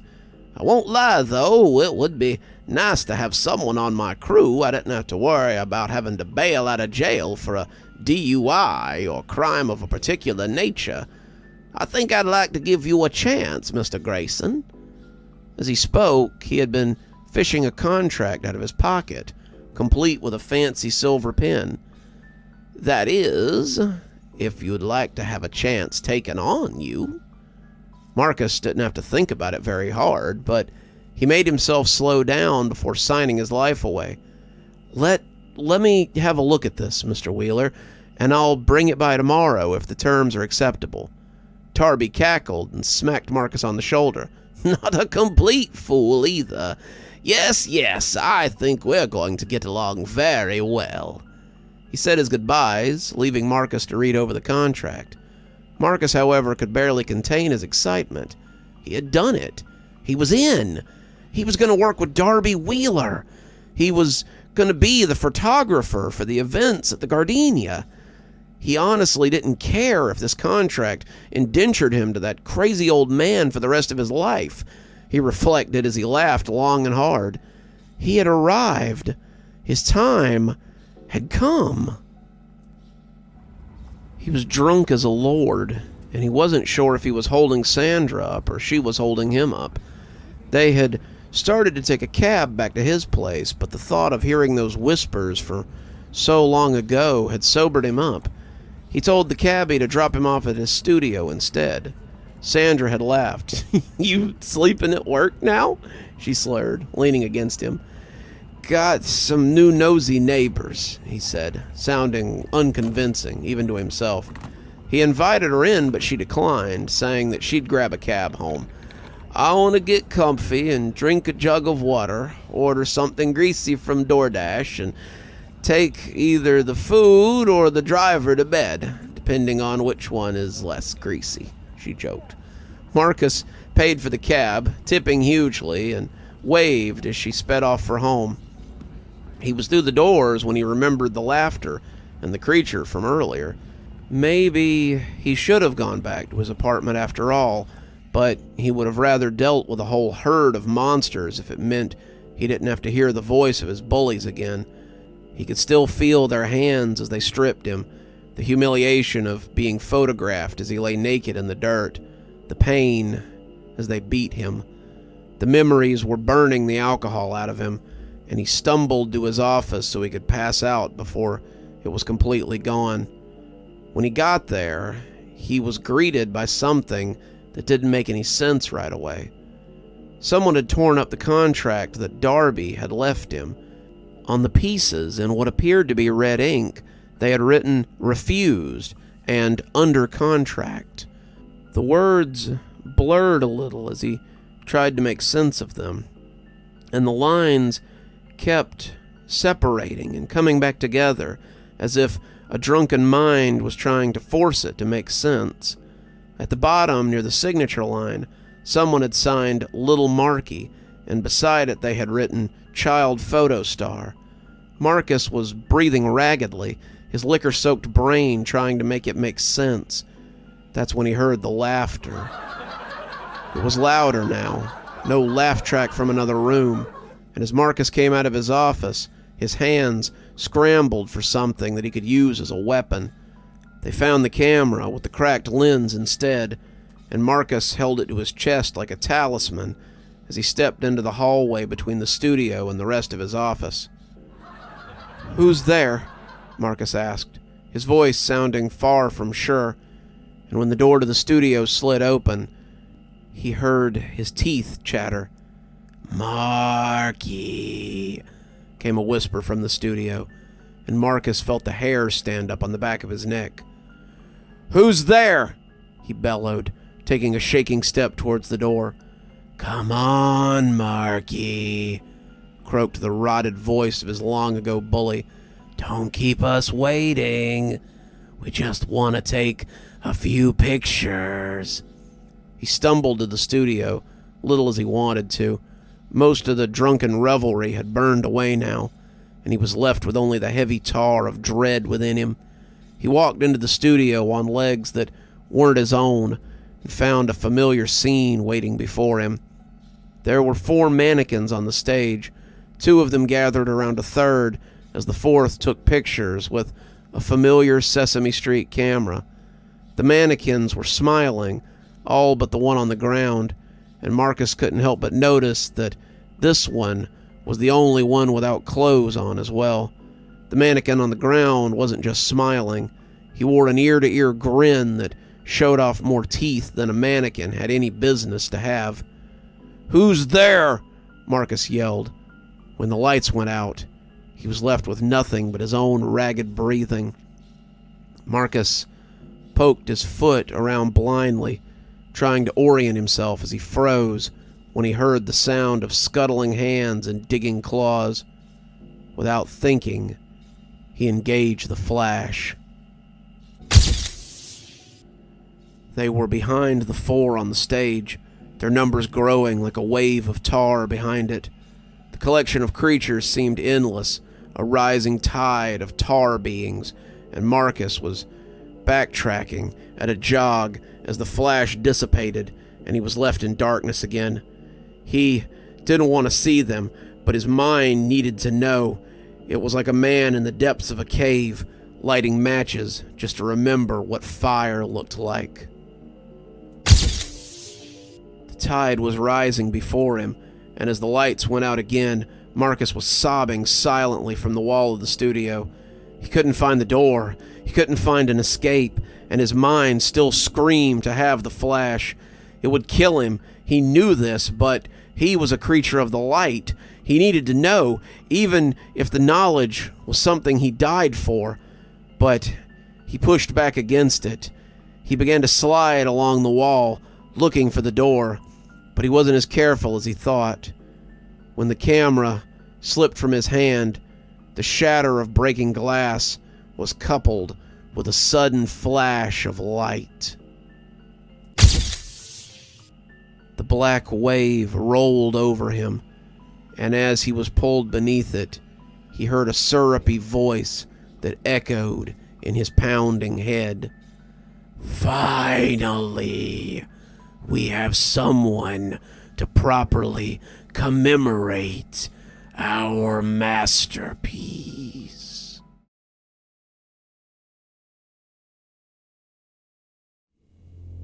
Be advised, ye who enter here. The crowd had been buzzing like a swarm of anxious insects, but as the deep, resonant voice spilled over them, they quieted. This is a horror fiction live show. The crowd was a twitter with restless legs and barely contained whispers. The venue, an old playhouse that stood for another few days, was the perfect locale for this year's Halloween show. The building had a rich history of hauntings, strange activity, and a dark past that would make the ambience all the spookier. Shelley was happy that they had secured the place. The owner had seemed surprised that she wanted to use it, and they had taken relatively little to rent it.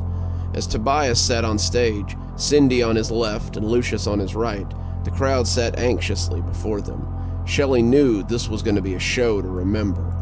Those with weak constitutions or questionable mental states should be advised to proceed at their own risk. The crowd began to cheer, and Shelley saw a runner of dust shifting from the rafters. Hopefully this old place wouldn't collapse in on them.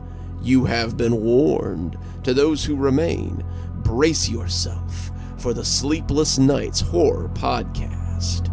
The applause were deafening, and Shelley knew there would be some serious editing in post to make sure that it was usable. She saw some trails of dust wafting from the ceiling as the cheers escalated, and thought about how the structural integrity of this place was likely to be poor. They had placed 500 of the show's closest fans in the rickety seats in the main showroom, and the gas lamps lit the scene in a ghostly way that couldn't be fabricated. The chandelier overhead was lit by 1,000 real candles, the effort of an hour or more, but it cast the second glow over the room that would only add to the ambience. "Make sure you keep a steady shot over the crowd," she told the cameraman quietly, and he gave her a thumbs up as he swept the crowd. When the network saw this, it would be impossible for them to refuse their proposal. The Sleepless Nights Horror Podcast was the third most popular horror podcast on Stitcher, the fifth most listened to on Spotify, and had over 1 million fans worldwide. The show had been steadily rising in the ranks, but its numbers had stagnated a few months ago. People were only so interested in scary story podcasts, and the production team had been looking for ways to boost the listeners. They had tried the usual hooks, giveaways, collaborations, longer episodes, but nothing seemed to be working. That was when Creepshow had approached them. Creepshow was an online network that streamed horror content and provided a platform for horror creators.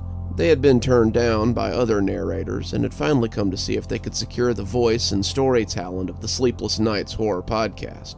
They had wanted a test tape, something they could send to their backers to prove the show belonged on the network. Thus, here they were, shooting a Halloween episode in this abandoned theater. The showing had been good, 500 screaming fans, and Tobias's sultry voice moving among them like a cloud of death, infecting them all with excitement. Welcome to the show, folks.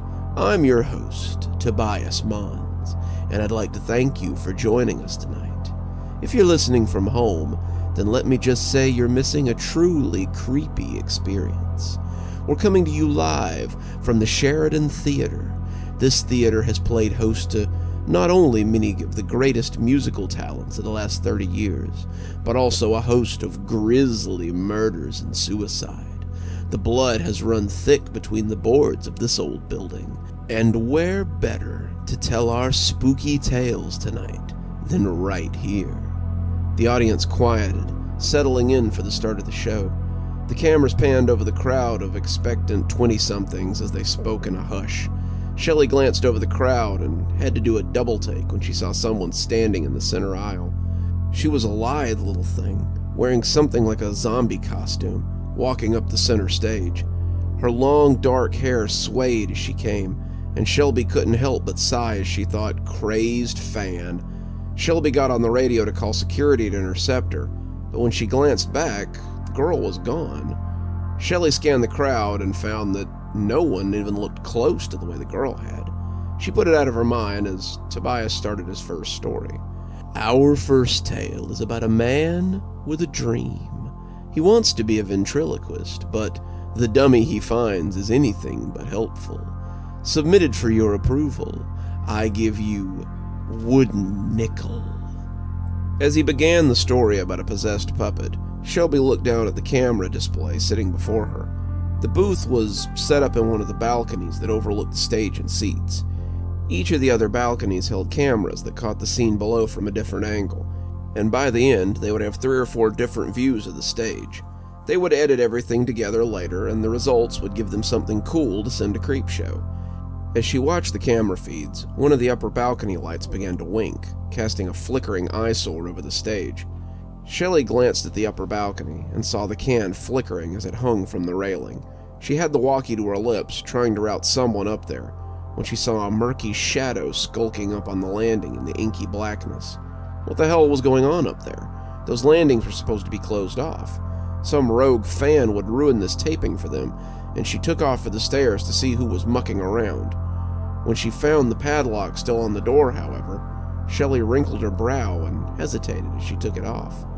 When she found the balcony empty, Shelley left in a hurry, locking the door behind her. She came back down to a shouting match in the hallway. Derek was the senior camera tech for the troupe. He was a big guy with a bushy beard and a cap snugged down over his graying hair, and he had been with the show for a while. He was yelling at Cecily, the stage manager, and she came back in time to hear him saying that he was going to leave, and she couldn't stop him. Cecily was in tears. Tears were usually not far from her, and she begged him not to go. Who would run the board? Who would maintain the feeds? I don't care. I told you yesterday this job wasn't worth my life. Ah, yes. Yesterday. They had been setting up all day yesterday, trying to get the wiring in the old theater to cooperate. The old theater had never been intended to run the equipment they were bringing in, and they had run the cables from the van and started setting up nonetheless. Everyone knew the place had a reputation for spooks. It was supposed to be one of the most haunted places in the city. By the end of the day, everyone in the troupe found out it was well-earned, too. It started as things seen out of the corner of the eye. They were things easily ignored, until later, when you had time to think about it. Derek had seen something, too, and he told Paul and Mark to help him search the building earlier that day. It could be a homeless guy, he said, and we don't want to be jumped on by some meth head while our backs are turned. They spent the first hour searching the building from attic to basement, but found nothing but an angry cat and some wasps in the rafters. When they gave the crew the all clear, those who hadn't searched milling about the alley next to the theater, everyone got back to work. Shelley would still catch things out of the corner of her eye, though. Shadows, slight movements, but she brushed it all off as nerves. She had grown up hearing stories about this place, and it was only natural that she would be a little nervous here. When they broke for lunch, Paul had already been talking about seeing someone on the theater floor. Everyone told him he was nuts, but he was adamant that he had seen someone down there. I was hanging lights in one of the balconies, and when I looked down, I saw this woman walking towards the stage. She was holding her stomach, staggering like a drunk, but before I could call out to her, she just disappeared. They brushed it off, saying the dust or the lights were playing tricks on him, but after what Shelley had seen earlier, she couldn't help but wonder. Derek's accident had happened near dark. Shelley had been setting up the stage when she heard a loud crash and Derek's bear-like yell. He had fallen into the railing on one of the boxes, the rail cracking and threatening to spill him. He was breathing heavily and looking around frantically as Shelley stood looking at him. He seemed unable to push off the rail, unwilling, and wouldn't move until Shelley and Mark came up there to get him. He was sitting then, shuddering and looking furtively around. He looked terrified. "What happened?" Shelley asked, and when she tried to touch him, he shuddered away from her.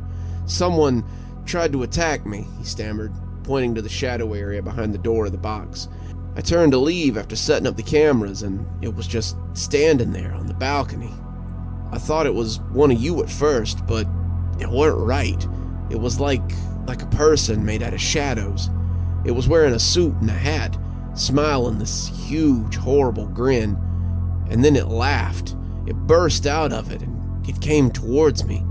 Its laughter sounded like the roar of a wildcat, and when it opened that smiling mouth to try to eat me, I almost fell through the railing as I backed away. When I looked back, I was scared it was going to bite my face, but it was gone." He wouldn't go back in after that. He left for the day, and the 3 of them had to finish the preparations. It was good and dark by the time they were done, and they were all glad to be gone. None of them had seen any of those inky monsters that he talked about, but they had all seen some weird stuff out of sight. Paul had lost his cell phone too. He had laid it down on a banister and turned to find it gone. He had given it up as lost, only to find it sitting on the front stoop when they left. Mark swore that he had been pushed, almost tumbling down the stairs, but said it could have just as easily been a loose board as a ghostly hand. Nothing too weird had happened to Shelley, but she made a mental note not to be here by herself. This place just had an aura about it, an aura that was still working on Derek, it seemed. Shelley stepped into the conversation just as Derek was about to storm past Cecily. "What is going on? You two are yelling much too close to the cameras." "I saw it," Derek said, shuddering as Cecily looked blankly at him. Cecily may not have known what he was talking about, but Shelley found herself glancing around. "Where?" "Upper balcony. I saw the lights flashing and looked up to see what the problem was. I saw it up there, staring down at me and smiling. It stared at me for nearly 2 minutes before it just melted away like mist." Shelley shuddered without meaning to. He was describing the balcony that she had been on not 5 minutes ago. "Derek, I need you to go back to your post." Derek bristled. "The hell I will. That thing tried to kill me yesterday, and if tonight goes off without a hitch, none of us will ever need to worry about this kind of crap again. This is a stunt, Derek, a grand gesture to show the network that we mean business. We have an hour left, maybe an hour 30, and we're out the door. I need you to keep it together for that long. Can you do that?" Derek stared at her icily, but finally nodded. "For the show," he breathed. He turned and left Cecily and Shelley standing in the hallway. "What's he talking about?" Cecily asked, completely lost. "He had a bad experience last night. Stay with him, please," Shelley begged, wanting this to go well. Cecily nodded and went to keep Derek company. Shelley went back to the control booth. She came in just as the story reached its midpoint, and the audience was making appreciative noises. Tobias's voice rolled over them, Cindy and Lucius providing minor roles when needed. Tobias had always been the show's draw. Tobias had a voice that made people long for the darkest of dark and the worst of the worst. Tobias could tell you how a monster ripped your face off and slaughtered your whole family, and you'd still put it on before bedtime so you could drift off to his sultry voice. Creepshow wanted Tobias. Of that, Shelley had no doubt, and they would get him if she had anything to say about it. When the phantom breeze blew across her ear, she felt herself shudder like a cartoon character. Shelley turned, thinking that Paul or someone was being funny, but there was no one to be seen. That hadn't been an errant breeze, Shelley thought as she put her hand to her ear. As she looked around, Shelley felt she could almost hear a rattling laugh on the breeze, like leaves scuttling across pavement. Someone had blown on her ear, and it had smelled foul, like unbrushed teeth and tobacco. She turned back to the console, a second shudder creeping over the first. This show couldn't be over soon enough. 10 minutes later, the story ended and the audience erupted into applause. "I hope you enjoyed that story as much as I did. It's always good to learn that I'm not the only talking head out there." The audience chuckled politely as they murmured amongst themselves. "Our next story is about a phone operator who gets a call from someone a little out of their long-distance plan. Led by Lucius Moore, I give you No Name, No Number." Tobias came off stage, and Shelley went down to talk to him. He was leaning against the wall when she got downstairs, Lucius making his way through the story on stage. Shelley could see Tobias's face lit by the ghostly light of his cell phone and the infernal light of the menthol cigarettes he liked. He was smoking, a habit that Shelley had been trying to break him of. She wrinkled her nose as she directed him outside, reaching out to take the cigarette. "This place is enough of a death trap without you trying to burn it down," she chided quietly. He rolled his eyes but followed her out. "How's it going out there?" she asked when the stage door was shut behind them. "Amazing. The crowd loves this. This place." He spread his hands out towards the old building. "I can't believe you got a place like this. The ambience and aesthetic are perfect for something like this. I could almost believe it's really haunted." Shelley found herself wishing she believed it a little less, but just nodded along as he continued. "Hey, can I make a change for the next story?" Shelley raised an eyebrow. "We've had the stories listed online for weeks, Tobias. People expect to..." Yeah, I know. I want to read all of them, but this story is trending right now, and I think we should read it. It's seasonal, and I think it'll play well. Maybe we can add 15 minutes to the show for it?" Shelley made a noise that he must have found familiar, and Tobias laughed. Don't worry. If it bombs, we can cut it for the Creepshow promo. I think it'll do well, though. Shelley sighed and nodded. Okay, Tobias, but tell it last, okay? Maybe it's a special bonus story or something. He smiled. Thanks, boss. You won't regret it. He turned out to be very wrong on that account. She came back in to find Derek waiting for her near the door. I can't stay. It's stalking me. I gotta... Shelley took a long look at Derek. He was rattled. This bear of a man was rattled by something he had seen here. He was looking around squeamishly, fearfully, and Shelley was surprised when she took him by the shoulder and pulled him down to her eye level. Derek, nothing is out to get you. Now I need you to go back to your station and finish your job.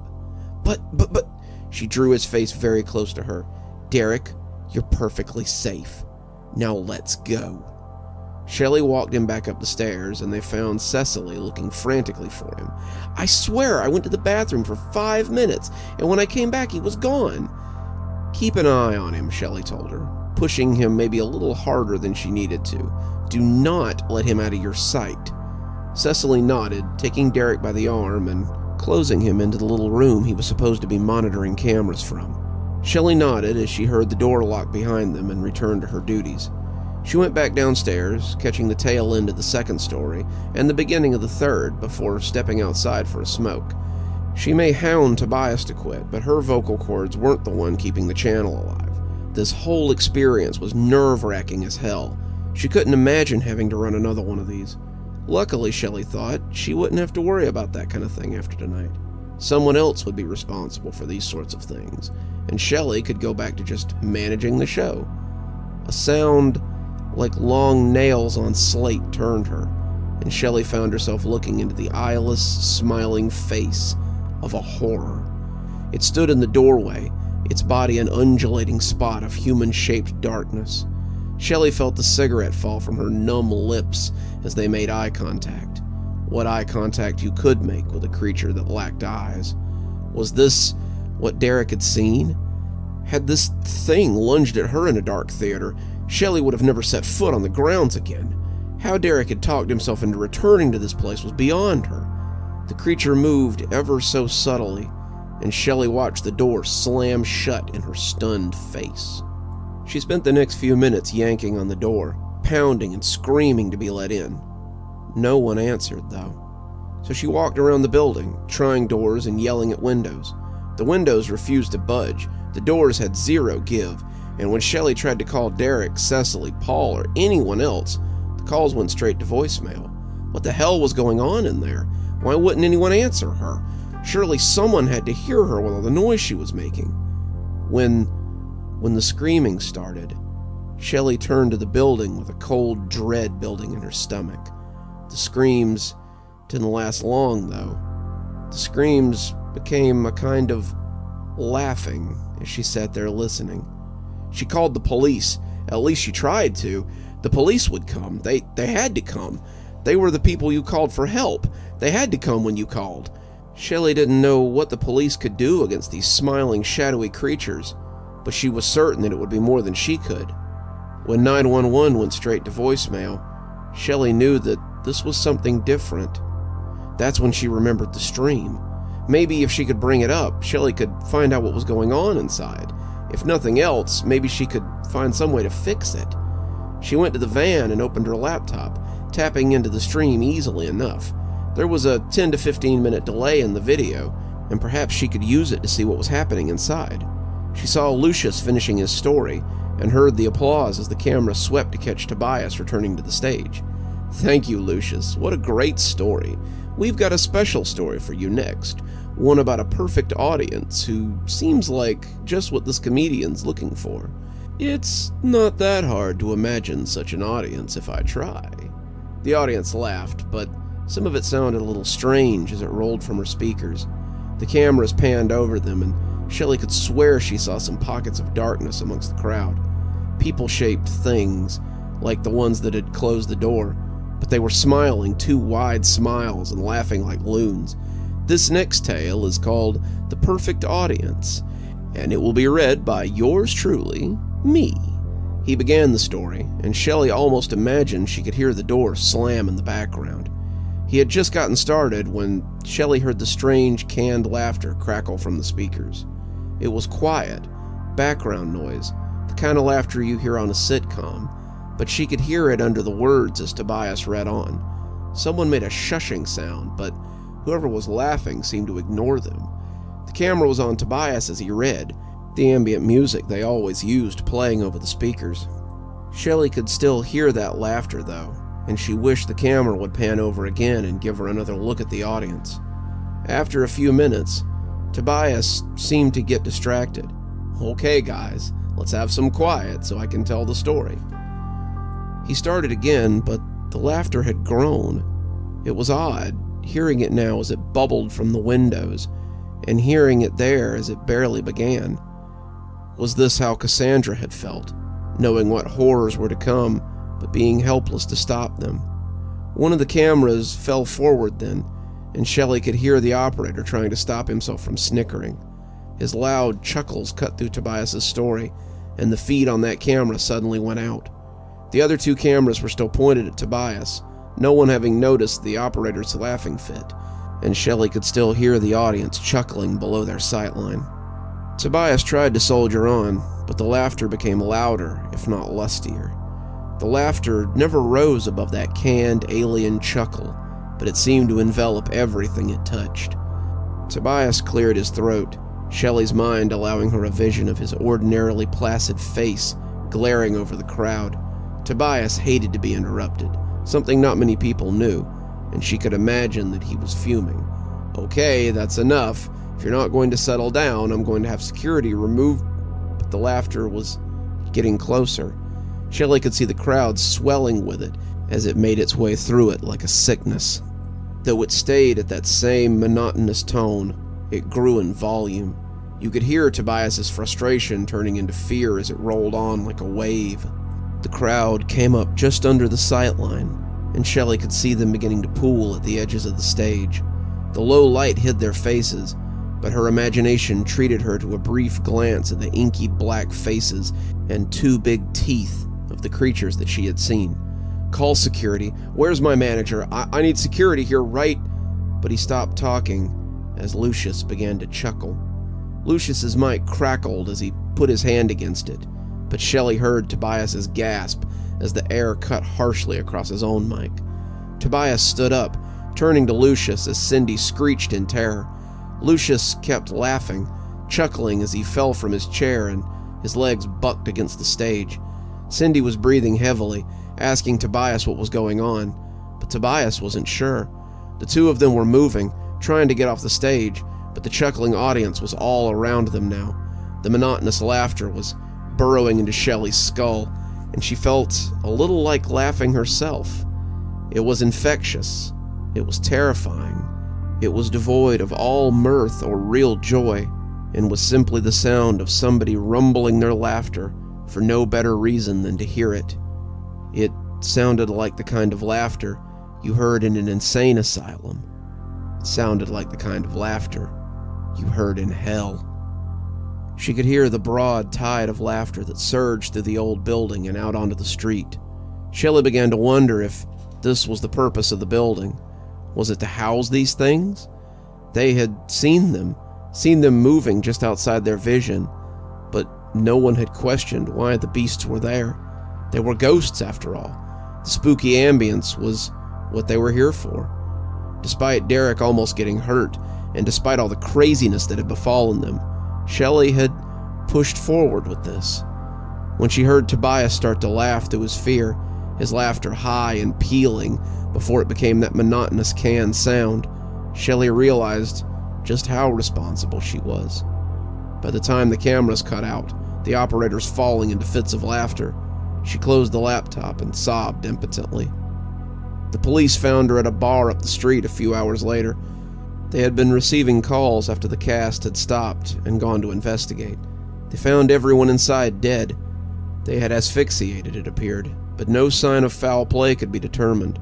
They had all simply stopped breathing and dropped where they lay, their faces stuck in a rictus of their final laughter. The police were talking about gas leaks, But Shelley knew what she saw. Those people laughed their lives away. They died from something they didn't understand, from something she still didn't quite understand. Shelley decided not to show them the footage. What good would it do anyway? As she sat in her apartment later, Shelley still felt like she could hear that pervasive laughter as it tried to worm its way into her head. She hoped it would pass in time, but she felt like it might be the last thing she ever heard.